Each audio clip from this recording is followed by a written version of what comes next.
जैसे ही विदेश सचिव का बयान आया, उसके थोड़ी देर बाद कांग्रेस के महासचिव जयराम रमेश सामने आए और सरकार के दावों पर सवाल उठा दिए। जयराम रमेश ने व्हाइट हाउस का प्रेस नोट दिखाकर दावा किया कि ट्रंप और मोदी की बातचीत पर व्हाइट हाउस की तरफ से जो बयान दिया गया है वो विदेश सचिव के बयान से ठीक उलट है। इसलिए अब प्रधानमंत्री को ऑल पार्टी मीटिंग बुलाकर विपक्ष के सारे नेताओं के सामने बताना चाहिए कि प्रेसिडेंट ट्रंप से उनकी क्या बात हुई। जयराम रमेश पूरे कॉन्फिडेंस के साथ अपना फोन लहराकर व्हाइट हाउस का नोट दिखाकर विदेश सचिव को झूठा साबित करने में लगे थे। लेकिन कुछ ही देर बाद कांग्रेस झूठ का पर्दाफाश हो गया। पता लगा जयराम रमेश व्हाइट हाउस के जिस नोट का हवाला दे रहे थे वो 6 महीने पुराना है। जो नोट जयराम रमेश अपने फोन पर दिखा रहे थे वो 27 जनवरी को व्हाइट हाउस ने जारी किया था। इसका आज की प्रेसिडेंट ट्रंप और मोदी की फोन पर हुई बातचीत से कोई लेना देना नहीं है। आज तो ट्रंप और मोदी की बातचीत पर व्हाइट हाउस की तरफ से न कोई बयान आया, न कोई प्रेस नोट जारी किया गया। फिर भी जयराम रमेश ने 6 महीने पुरानी खबर दिखाकर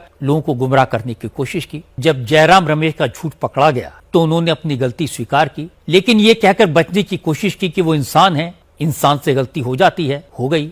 हालांकि इसके बाद एक और धुरंधर सामने आए, संजय राउत। संजय राउत ने कहा, विदेश सचिव की बात पर कौन यकीन करता है? विदेश सचिव तो वही बोलेंगे जो सरकार उनसे बुलवाएगी, इसलिए जब तक व्हाइट हाउस की तरफ से इस फोन कॉल को लेकर कोई डिटेल नहीं दी जाएगी तब तक असलियत पता नहीं लगेगी। जयराम रमेश हो या संजय राउत हो, ये ऐसे नेता हैं जिन्हें सिर्फ नरेंद्र मोदी का विरोध करना है। उनके विरोध से देश को नुकसान होता है तो होता रहे, उन्हें कोई फर्क नहीं पड़ता। केंद्रीय मंत्री हरदीप पुरी ने कहा कि सिर्फ जयराम रमेश नहीं, कांग्रेस के सारे नेताओं को झूठ बोलने की आदत हो गई है। वो प्रधानमंत्री मोदी का विरोध करने के लिए किसी भी हद तक जा सकते हैं, कुछ भी कह सकते हैं, इसलिए कांग्रेस को इतनी दुर्गति फेस करनी पड़ रही है। अब ये तो क्लियर है कि ट्रंप को कॉल करके मोदी ने कांग्रेस के नैरेटिव की हवा निकाल दी। कांग्रेस को चुप हो जाना चाहिए था, लेकिन बिना सोचे समझे मोदी पर हमला करते जाना कांग्रेस के कुछ नेताओं की आदत हो गई है। जयराम रमेश इसी चक्कर में फंस गए और ये कोई पहली बार नहीं है। पहले पहलगाम पर मोदी के साइलेंस पर सवाल उठाए गए।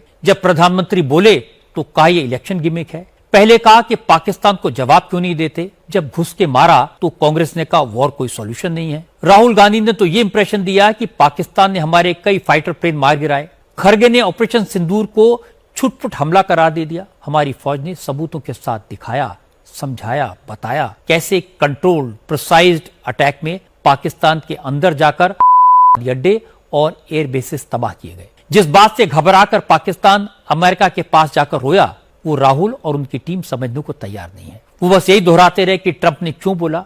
आज प्रधानमंत्री मोदी ने इसका भी प्रिसाइज और कंट्रोल्ड जवाब दिया। ये बिल्कुल साफ हो गया कि भारत अमेरिका के सामने नहीं झुका। जब हमारी आर्म फोर्सेस को लगा अपना काम हो गया, अब फायरिंग रोकने में कोई नुकसान नहीं है, तो डीजीएमओ की बात मान ली।